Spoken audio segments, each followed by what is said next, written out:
nga đôn lang hasin da jong fi min sim jong a kasngau palay bandong tang bat fi min sim jong a kasu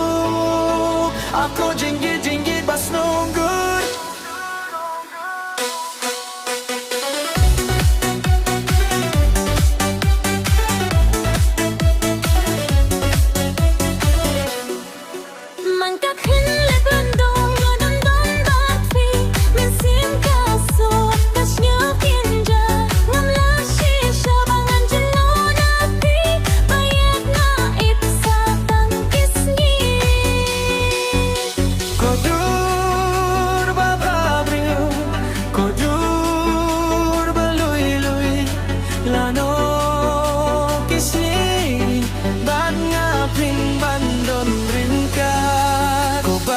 Bandon ringkat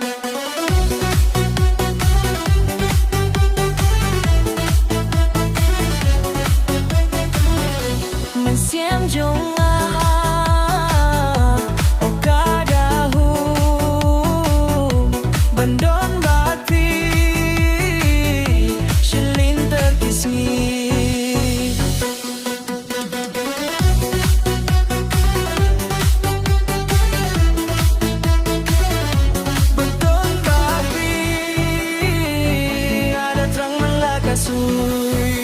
ko jinggit pas nunggu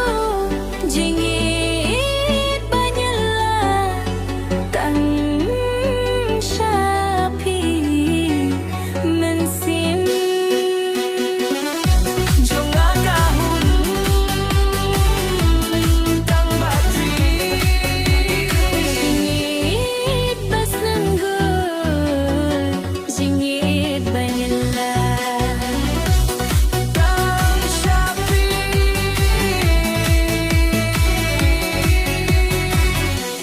sim yung nga kahun